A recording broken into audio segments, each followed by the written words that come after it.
Here we've got a TikTok situation. What they're doing is these 150 million people are on TikTok. That means they can get your contacts, they can get your financial information, they can get your emails, they can get text messages, they can get all of these things. This is very important for our party. Exactly what they're doing. This is very important for our party, and I'm going to say you've gone and you've helped China make medicines in China, not America.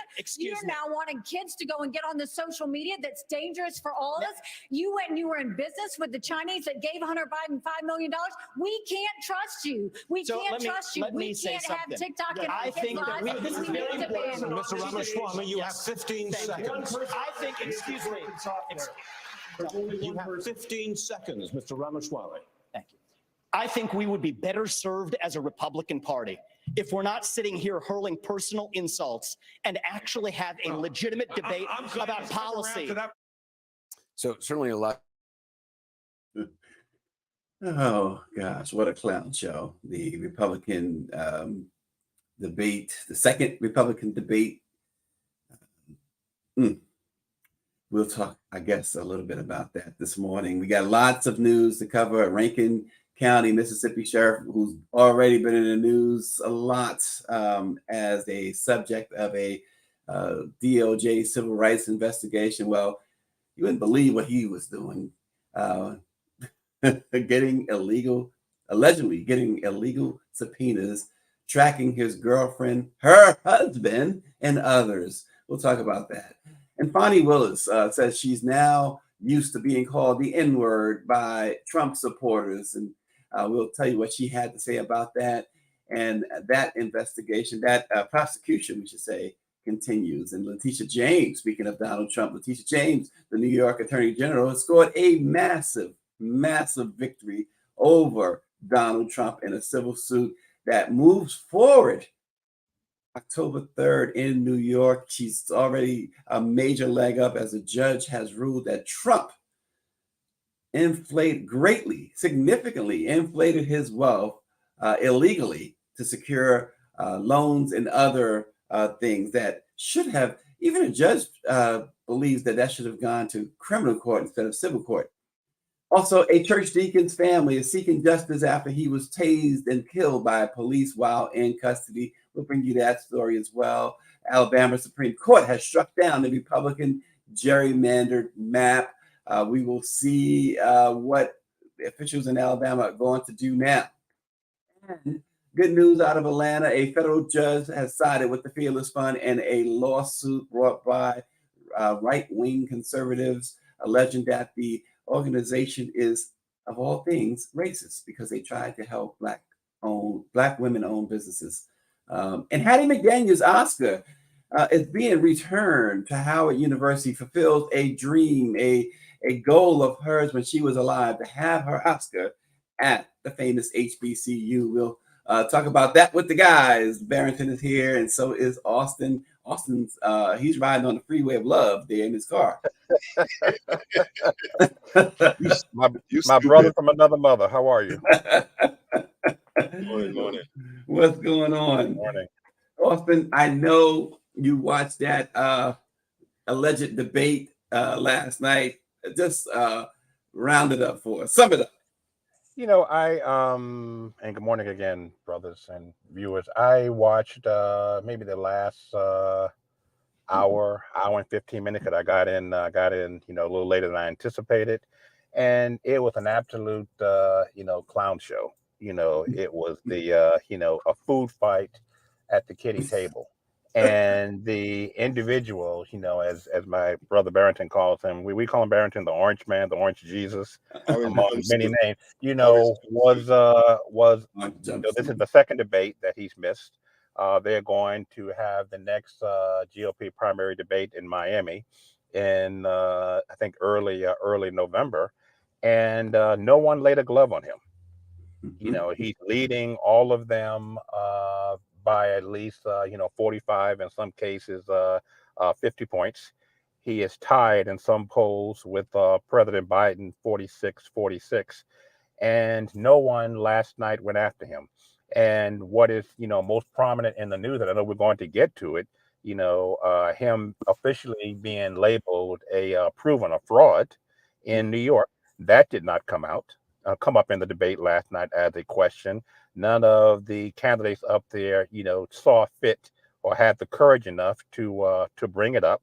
This is a former commander in chief who called for the assassination of his chairman of the Joint Chiefs of Staff, General Jonah Milne. This is the second time he has, called for the assassination of elected officials. We recall that on January 6th, he pretty much did that with his own vice president. So, what stood out, I guess my favorite line, if there was one last night, was when Ambassador Haley said to Ramaswamy, every time I listen to you, I become dumber. That, that was funny. I guess the weirdest comment last night was, I'm trying I to put love it in the that. correct, I'm trying to put it in the correct context. I think it was Senator Tim Scott made the comment about the teachers union being in bed with President Biden. And a few seconds later, Vice President Pence, listened to the camera and says, well, I've been sleeping with a teacher for 38 years. Yeah. Like, no one cares about, no one cares about your sex life, Mr. Vice I President. heard that. I mean, just, and then the final weird statement was, Governor Christie, who out of all of them on stage has not been afraid to hammer President Trump. But even he last night, I guess he thought it was going to be an applause line, but it wasn't. When he looked into the camera and said, Donald Trump, I know you're listening. And if you keep on avoiding us in these debates, you're not going to be known as Donald Trump. You're going to be known as Donald Duck. Oh God! And it just fell flat. And he knew it fell flat. And the moderator just kind of said, "Okay, moving on." First and foremost, those in the audience are all Trump. So these are Trump minions in the audience. Number one, and number two, everybody on that stage, with the exception of Christie and Florida DeSantis, are looking for the vice presidency. Point blank. Mike V says, if you elect a bunch of clowns, expect a circus. And Power 96 Barrington says, it is Barrington's time to cut up, and I am here for it. I have to thank Austin for watching it, because I said I'm not wasting my time listening to them assholes. Not even a minute of my time, because it's Orange Jumpsuit and the Seven Dwarfs. It's a waste of time. They're not dealing with issues. They're afraid of Donald Trump. Like Austin said, no matter what they do, they're not gonna make a dent. And most of them are trying to audition for vice president. Yeah, that's the bottom line. As an immigrant who came to this country believing the myths and the narratives of what this country is, they should be ashamed of themselves. But I guess, this is end of empire. This is the end of the time as we know it in this country. I mean,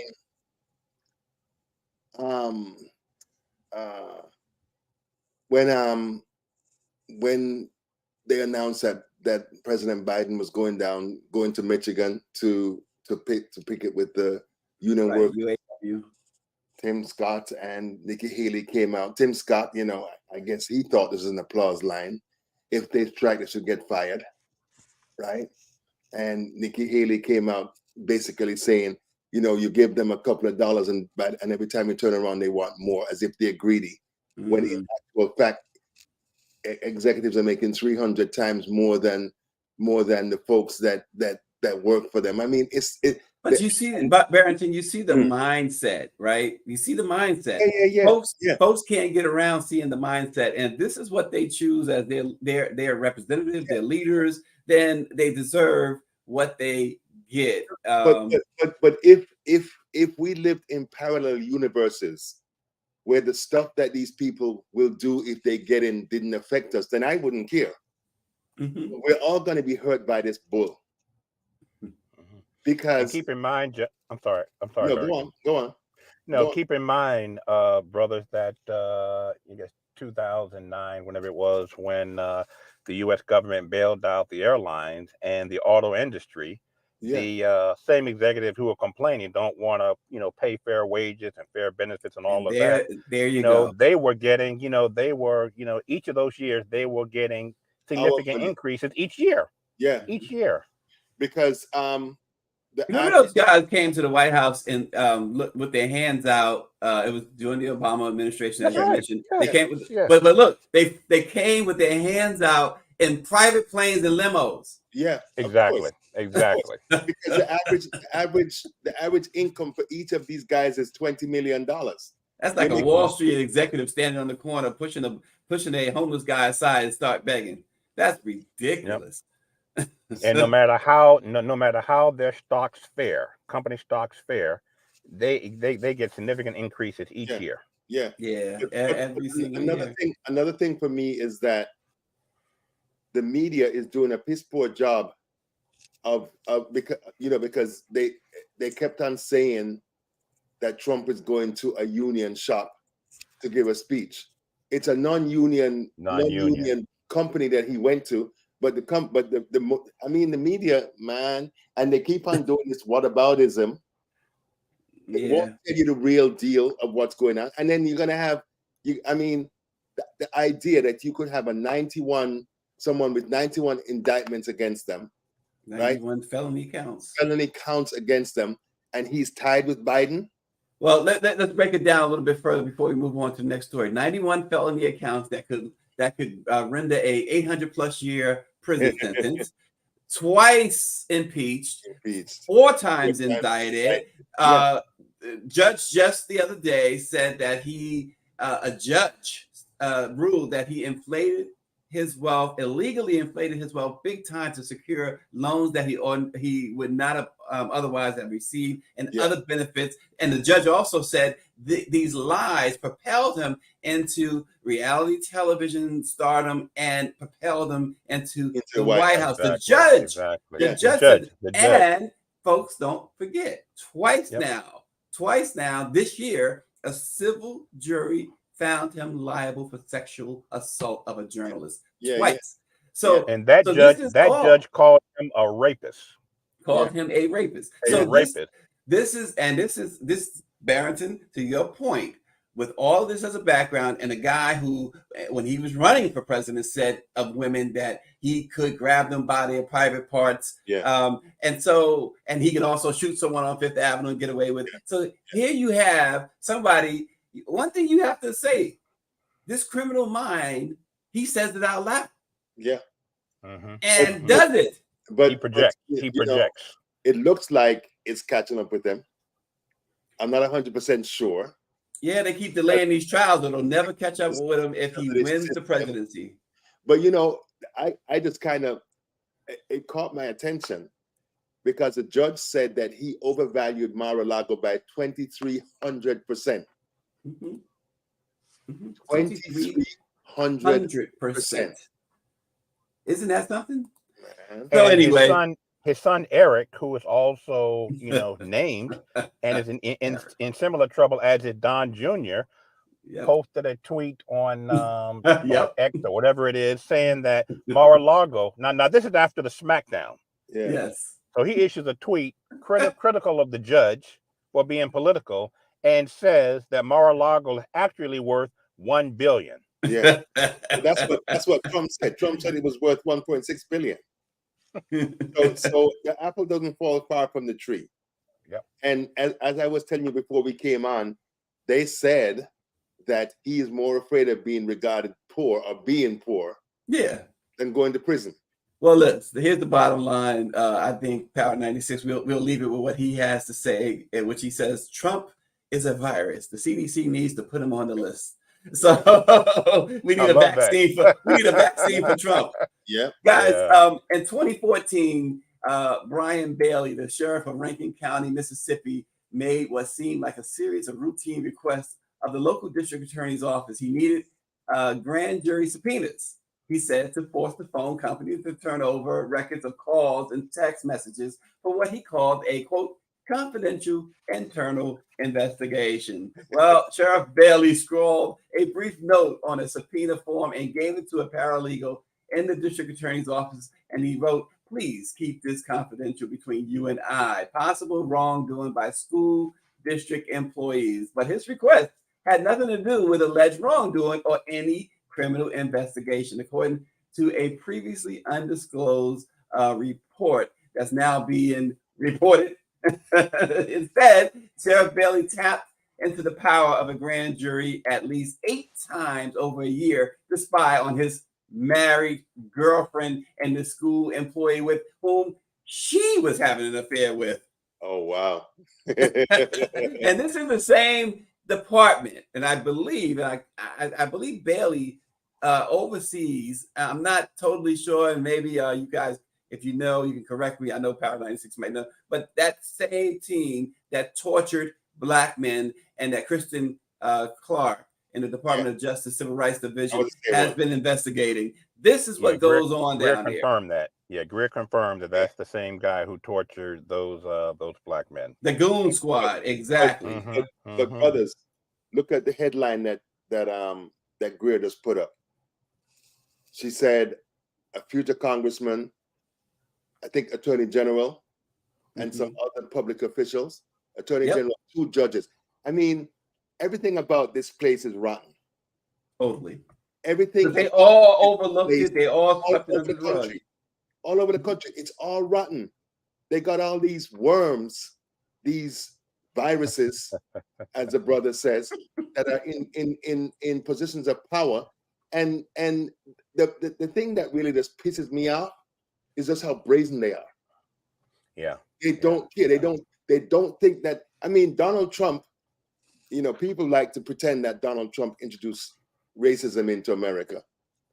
All Donald Trump did was throw fuel on the fire and show us the way that these people think. Because this is who America really is. This is a mindset, right? You know, I steal a piece of bread to feed my child and I get 100 years in prison. And they have these people running around doing the stuff that they're doing, and there's no accountability. Because I'm sure that he ain't gonna resign. No, he's not resigning. He's not resigning. Nothing happened to him. And again, you know, this is, you know, I'm sorry, Barrington, sorry. No, go on.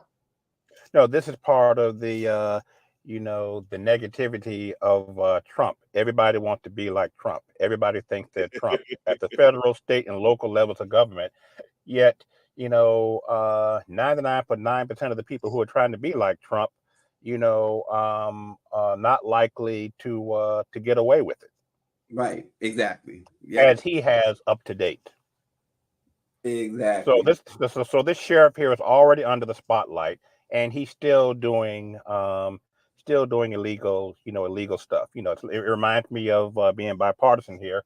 You know, Chairman Menendez from New Jersey. Now, in 2017, 2018, 2019, whatever it was, you know, he was not found innocent. It was a hung jury. And the Justice Department decided we're not going to pursue this any further. So he has an opportunity for a clean slate.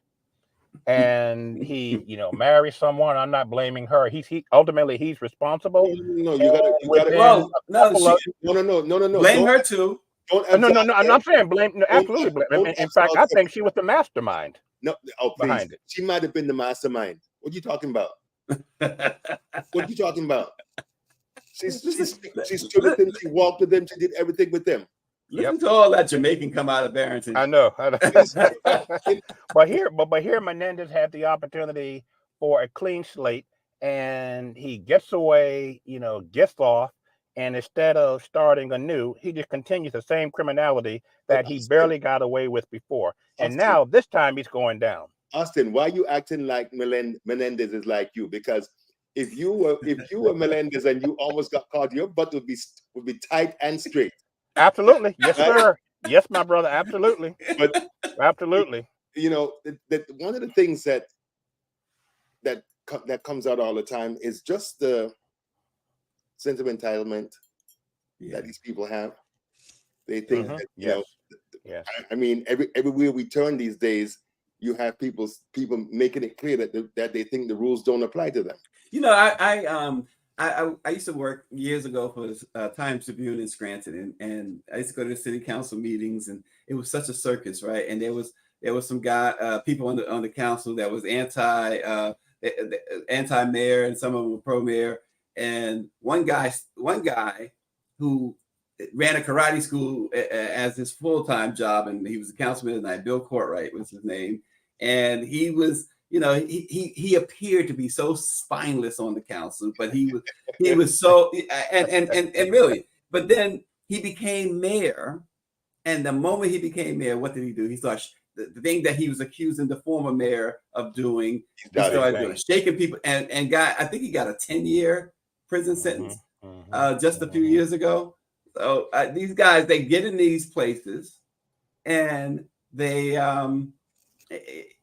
Menendez, he's not the only one. No. But to your point, but to your point about the wife, now this is somebody he marries after the first scandal, right? Yeah. Mm-hmm. She knows about it. Because you can't not know about it, right? She was cool with it. Yep. Not only was she cool with it, she marries him, and then you could see a scenario where she says, "Well, Bob, I need a car. This car is kind of old. How about a 2024 Mercedes?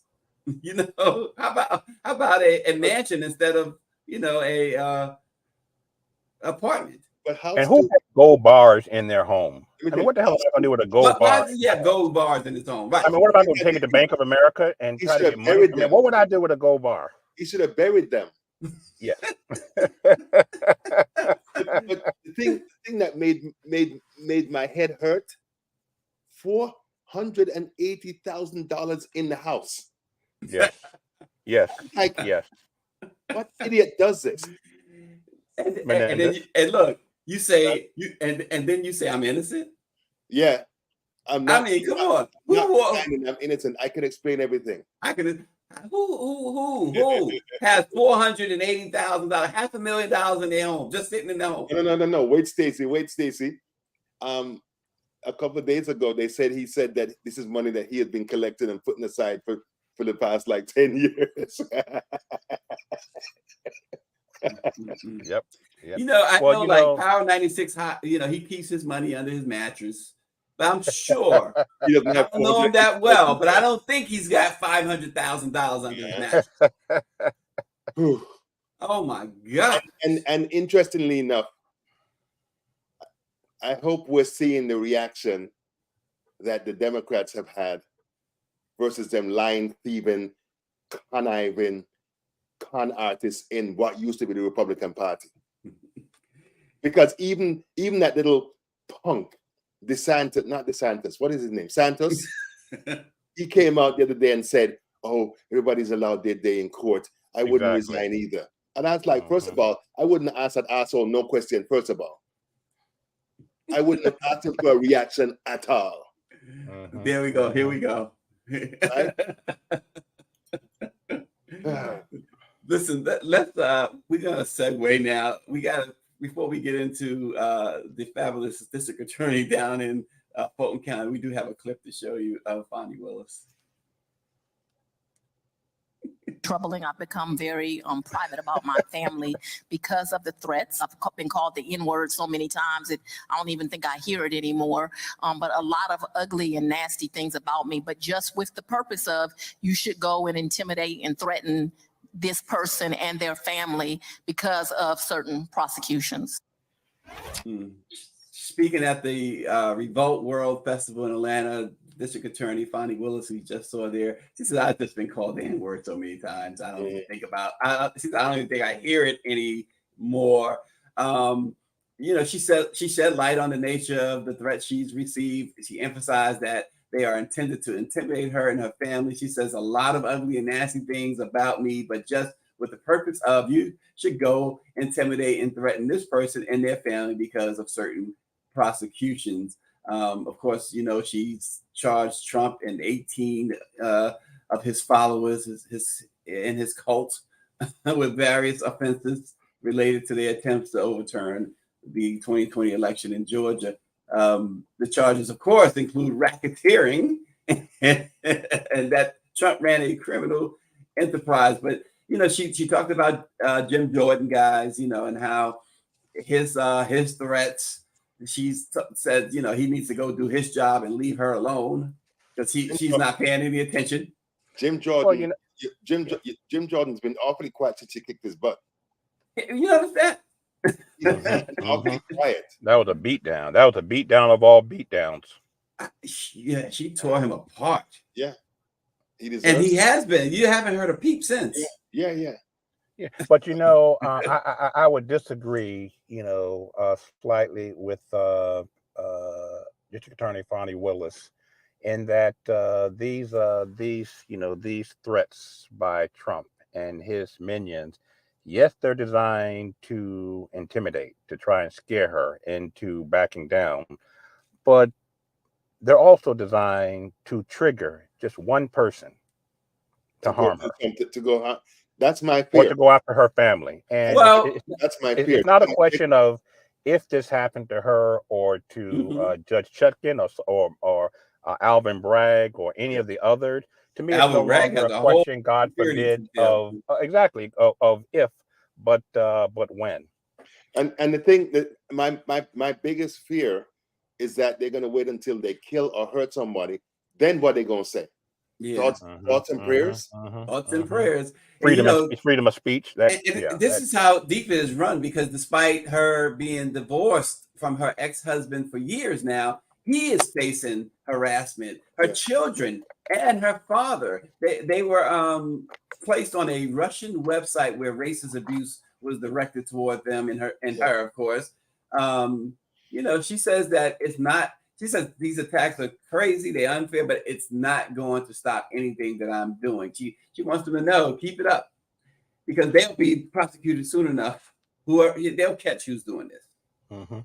And these are the folks who are who I mean, not all of these folks who are threatened like this have the luxury of having security. Thank God for Fani Willis and Judge Chutkin and some of the others. What about those who are doing their jobs who do not have the luxury of security? Like the mother and daughter, you know, in Georgia. Right. But to your point, Austin, I was reading that about a third of election workers in the country have resigned or walked away because of the they said like a third. Wow. But you know, this further shows too that if Trump is convicted on any of these felony accounts, it shows too that he needs to go to prison. Anybody that will intimidate, harass, or encourage the intimidation and harassment of a prosecutor, a judge, citizens, they prove that they prove that they don't deserve the consideration of a probation or house arrest. But Stacey, he's a former president. That's what these idiots keep on using as if all this stuff about him is true, and we got to say it that way, right? Because like you have to say allegedly in this business, the guy has to go to prison. But the problem is, if he doesn't go to prison, Barrington, if he doesn't go to prison, then just open the jails, open the prisons, and let everybody out. Let everybody out. But here's the thing. He may not go to prison. Right. Yep. I agree. He may not go to prison. Well, I'm saying if convicted. But listen, if convicted. If he's convicted, he still may not go to prison. Yeah, right. We know that. Because the thing that we should be looking at is just how the moral rot in institutions. I mean, why hasn't there been an investigation open against Virginia Thomas and Clarence Thomas for the things they've been doing? Why? Yeah. And think about the if I can backtrack a bit, gentlemen, the uniqueness of that fraud ruling 72 hours ago. The judge did That's not what we're going to even get into anyway. So go ahead. I mean, the judge did not even see the need to assemble a jury. Yeah. Right. Yeah. I mean, that's just. I mean, that is. Has that ever happened before? Well, the evidence is so the judge like I don't need to have a jury. I'm just going to rule. But she asked for and Letitia James, the AG there in New York, she asked for summary ruling. Summary ruling. That's what it's called, right? I was going to say, man, where's Tarver when we need him? but this thing they do, and they will subsequently will have a civil trial as well to further bury this guy. No. What this is a civil trial that he's going through now. It's not right. No trial. Right. Well, what I'm saying is that summary judgment, David. Thank you. They're still having a case though. It's a case that's going forward. No, listen. Starting on Monday. Yes. Judge is going to decide how much they're going to sanction him.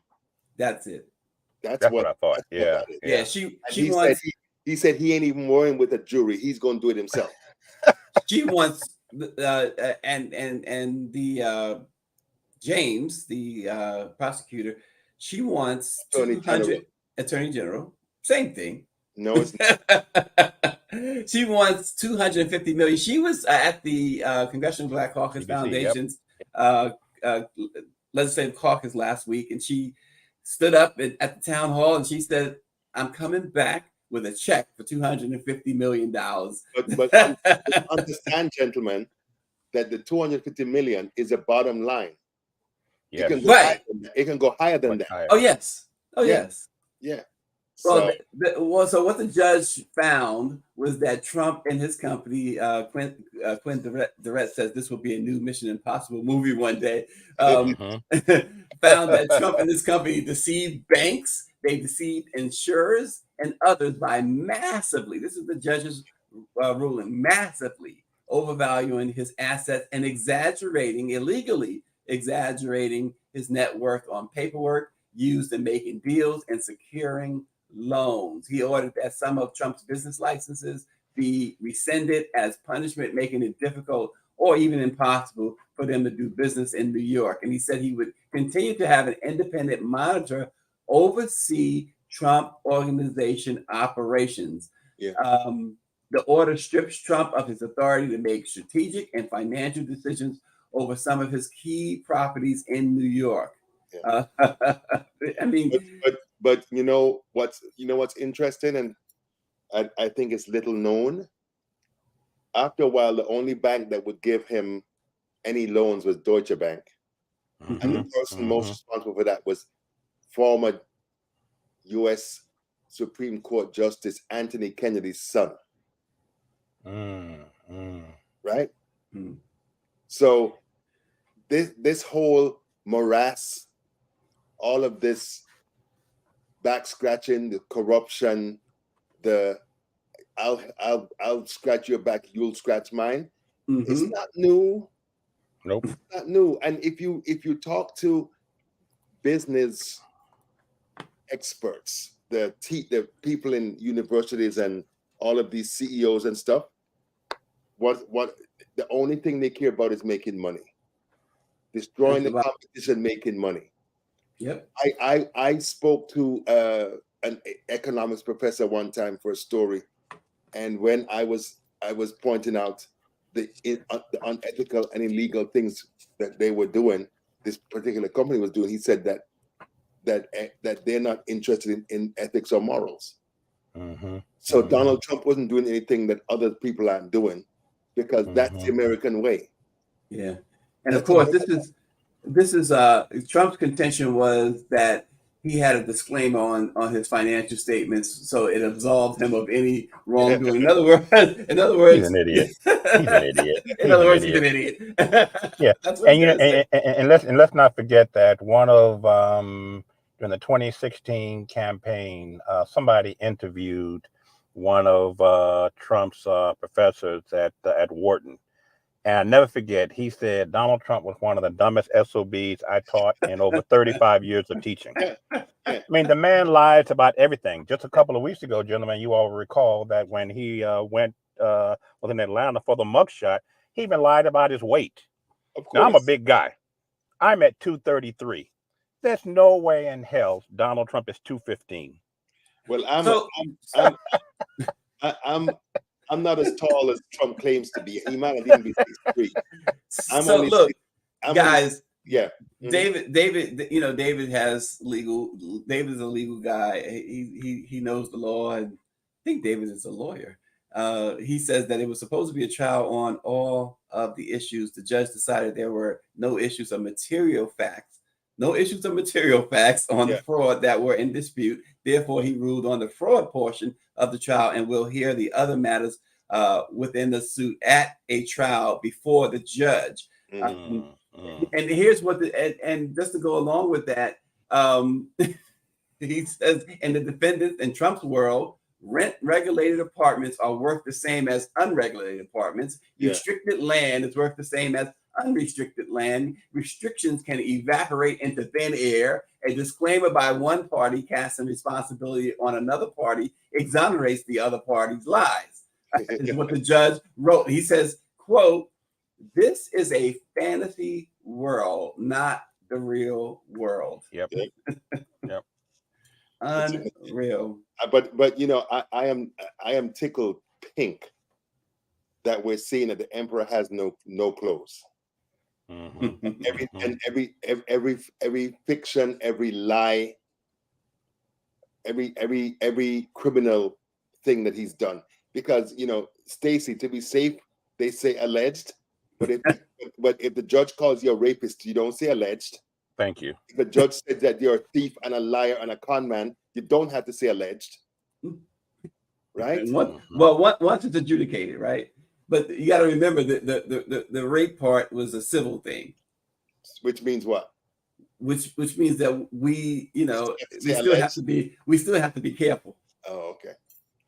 Listen, I don't say alleged, but I say it's a judge determined. Yeah. Exactly. Someone sent me a the bottom line is if anybody's gonna get sued, it'll be the NMPA, not me. I cannot have the NMPA getting sued. We can't stand for that. You better be careful, you might not have a job. We cannot stand for the NMPA getting sued, Barrington. Someone sent me a meme yesterday that had Trump's Trump Tower on Fifth Avenue, which has been renamed E. Jean Carroll. Oh gosh. Did you see that, Barrington? I saw one that said Letitia James Tower. Yes. Yep. I didn't see the E. Jean Carroll one. The internet is undefeated, they say. Guys, the family of a man who died after he was tased and restrained by an Atlanta police officer in August has continued their call for justice. They want the body camera footage of the incident involving 62-year-old Deacon Johnny Holman released to the public.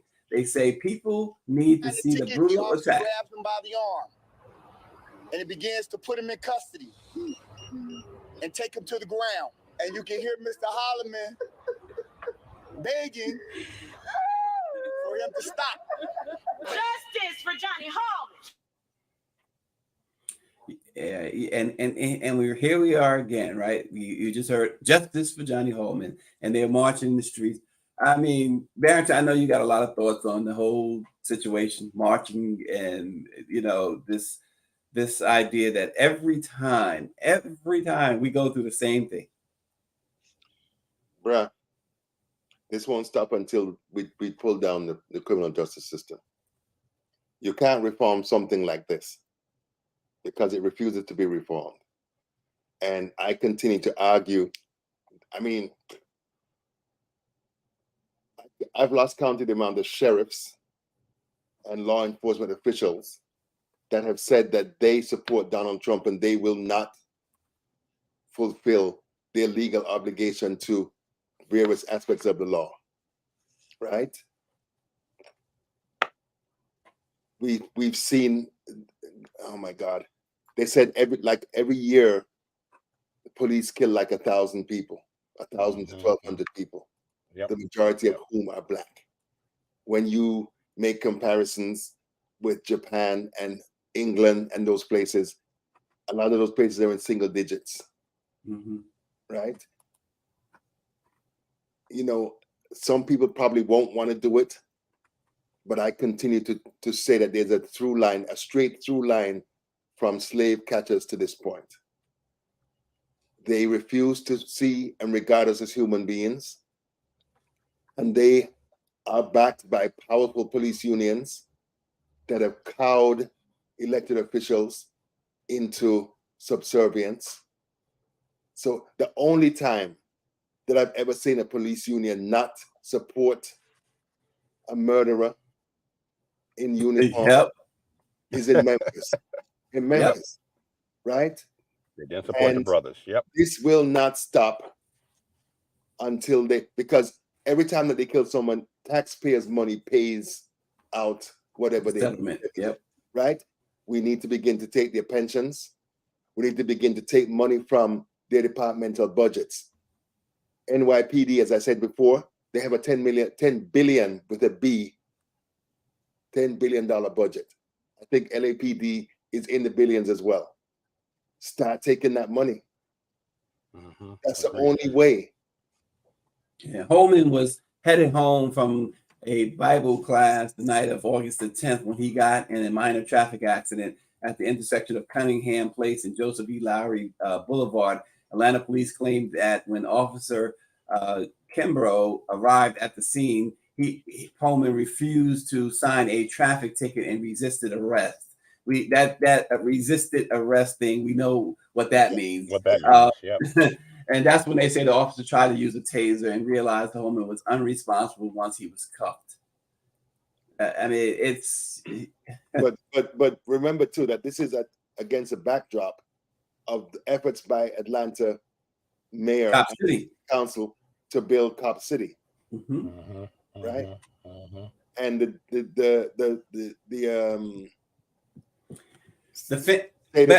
state attorney just issued RICO charges against 61 or 67 protesters.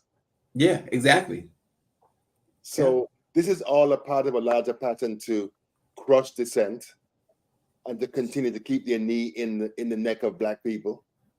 The family says that if they release the body cam footage, you will see that Holman was trying to sign. He was trying to sign a traffic ticket.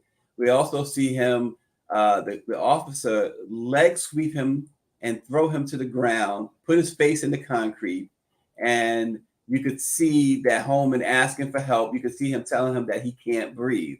Yeah. They rescinded the police report. The police report is no longer public. So it's a lot of something. Right. There's a lot of problems with this. But you know, it's interesting because there was a time when it was white city officials who were doing this, but Black city officials are doing the same thing. That's a good point. Yep.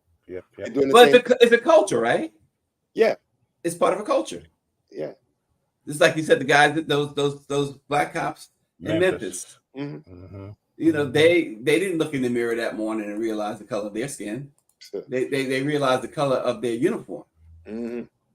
So these, these white cops, these Black cops, to Barrington's point, because of that culture, they just don't care.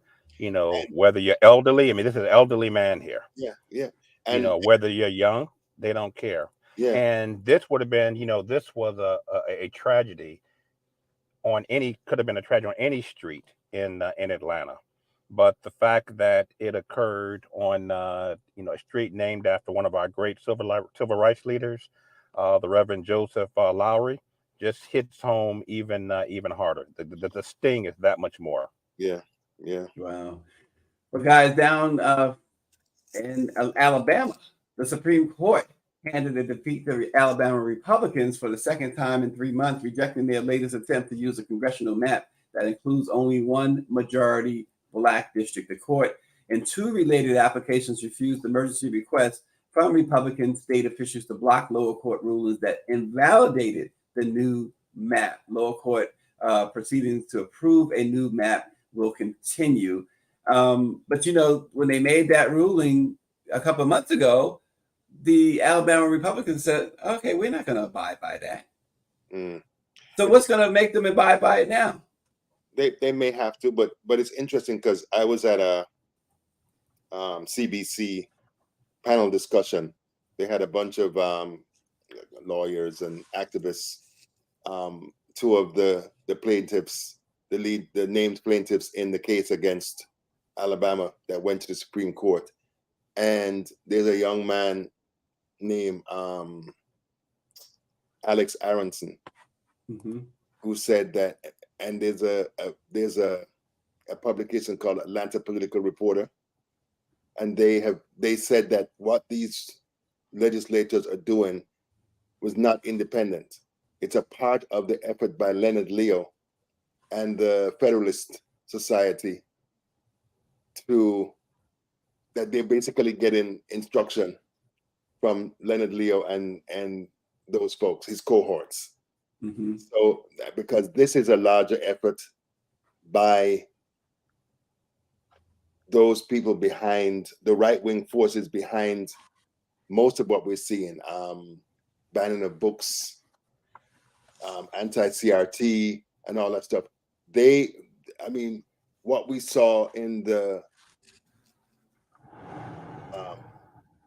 Dobbs ruling, overturning the Dobbs ruling, they are trying to do that for everything that includes Black people and women. Well, here you go. The Fearless Fund, right? Senior U.S. Judge Thomas Thrash ruled that the Fearless Fund, a venture capital firm based in Atlanta, can continue its grant program exclusively tailored for Black women entrepreneurs. The judge said the lawsuit challenging the practice, which argued it unlawfully excluded individuals of other races, was unlikely to succeed. And we know that what the Fearless Fund does, right? The Fearless Fund, they help to fund Black women-owned small businesses. And this was the same folk, Edward Blum is behind this, who is with Leonard Leo and others who really filed that suit about Dobbs. They filed the suit about affirmative action. And the Supreme Court went along with it. But because the 6 conservative Supreme Court members were all chosen by the Federalist, Leonard Leo and the Federalist Society, because they just gave Donald Trump a list, and the problem that we have is that Trump put in place, I think, like 300, at least more than 200 judges at various levels, federal levels. So we have these sons of you know what in place. I'm trying to be good, Stacey. It's a tall task. I know. I know. We have these people in place who are there with the intention of killing anything that would benefit Black, brown people, women, and that type of thing. Because elections have consequences. They want to drag us back to the 1860s. Right. So 1519. How about that? 1619. Yeah, we better buckle up. No, 1519. That's 1619. Well, although great stuff, it was 100. UN says it was 100 years before that. So yeah. So the Supreme. I got a question for you, gentlemen. The Supreme Court ruling, knocking down the redistricting plan in Alabama. Wasn't that the second knockdown or no? Am I getting the second? Okay. Within a couple of weeks, right? Within a couple of months. What happened? The rule. He went back to the ruling, Barrington, the Supreme Court in Alabama. It's the second time he's asking. It's the second time in about 3-4 months, something like that. 2-3 months. That's what I thought. Yeah. They're not going to stop. Nope. Well, that's further proof. They're not going to stop. And this Fearless funding, right? They're even going after that. But the thing is that I saw an interview with one of the founders of the fund, and they said that Black women get like 0.1% of the money, the funding that these startups and these companies get overall. So it's nothing. So they're making it clear to us that they ain't trying to give us shit, and anything we have, they're gonna take that too. I think I heard. Did I hear Mimi tell you to stop it? Yeah.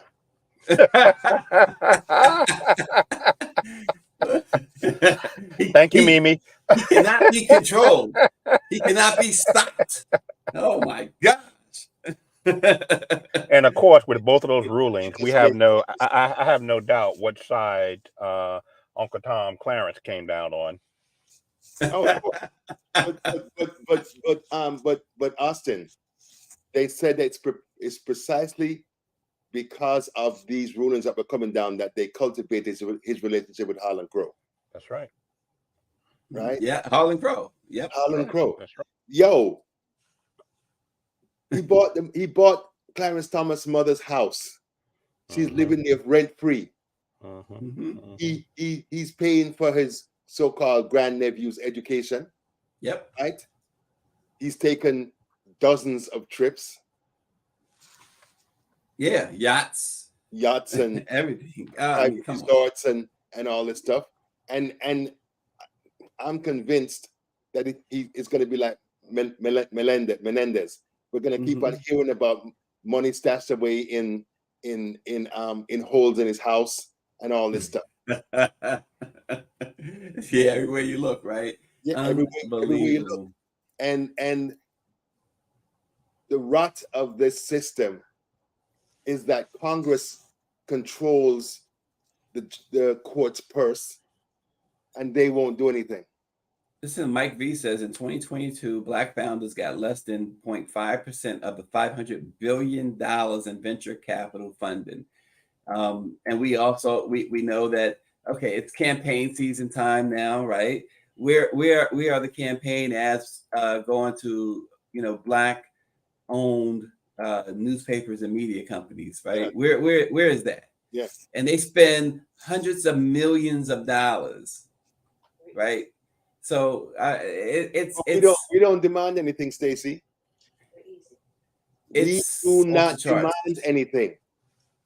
And I mean, every election season, there are vigorous debates in Black spaces. Should we vote? What are the consequences if we don't vote? But what we need to do, I mean, we do not have to reinvent the wheel.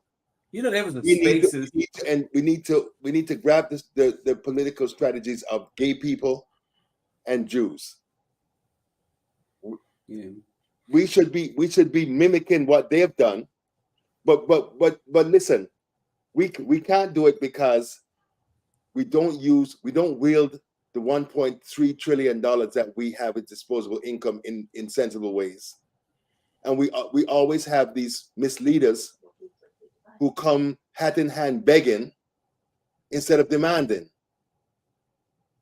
If we have $1.3 trillion in disposable income, everybody should be standing up at attention.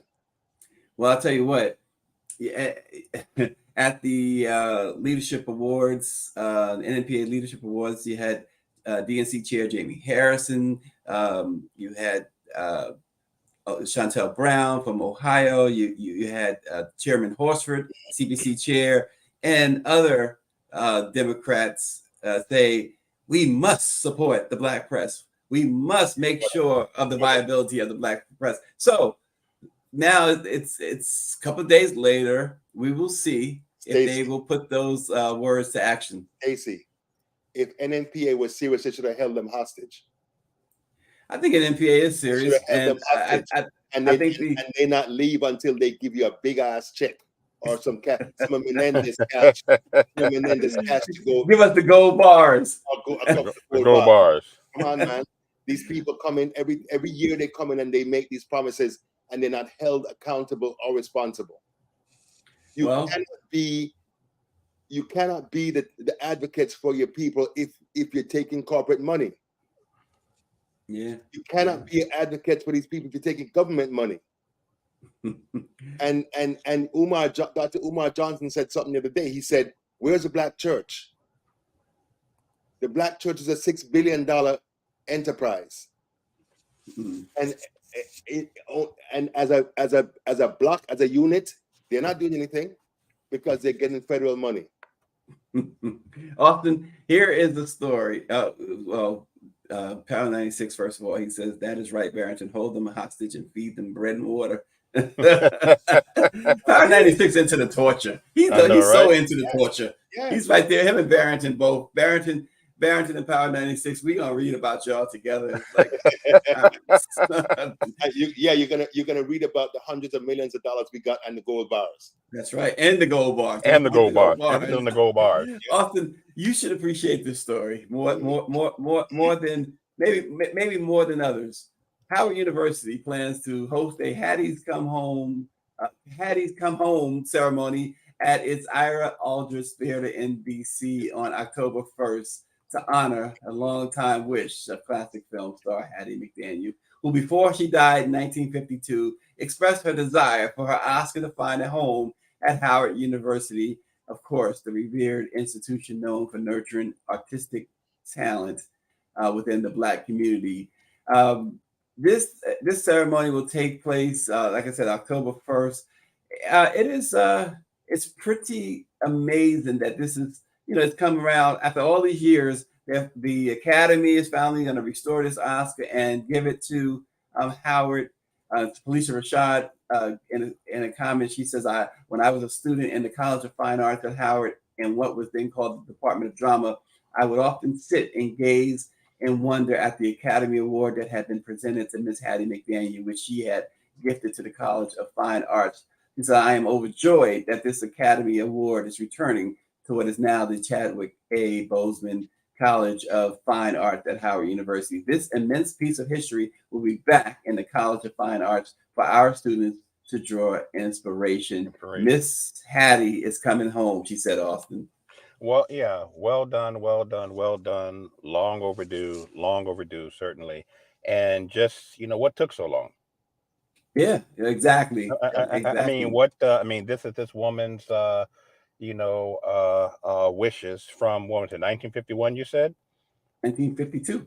1952. So that's a significant amount of time. I guess, there's a saying, better late than never. But it wasn't. If it was a priority, they would have done it a long time ago. Thank you. Yeah. Thank you. And when she won the Oscar at the 12th Academy Awards, which was at the segregated Coconut Grove at the Ambassador Hotel, she and her guests were segregated from the film's other nominees. Despite this, her victory, of course, stood as a testament to Black artists' undeniable talent and perseverance in an industry. You remember they got on her.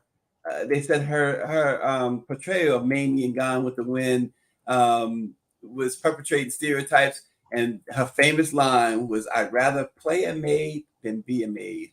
Yeah. Yep. Wow. I mean, a lot of history there, and people did get on her a little, but we tend to do that, don't we? Sometimes get on each other too often. Gents, I have to run. But thank you so much for your time. Thank you for inviting me. Has Mimi called it? Are you going on punishment? Is that what's going on? I have other things to do. You have other things to do? More important things?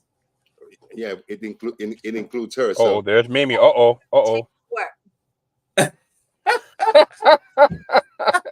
Hey, Mimi, how are you? I'm well. How are you? Okay. Well, thank you so much. To work. I'm sorry. That's okay. Thank you so much, Mimi, for allowing Barrington to get up this morning and get on. Let it be known. Barrington is allowed to do what he wants. Thank you, Austin, as always. You know what? Stacey trying to put me in his category.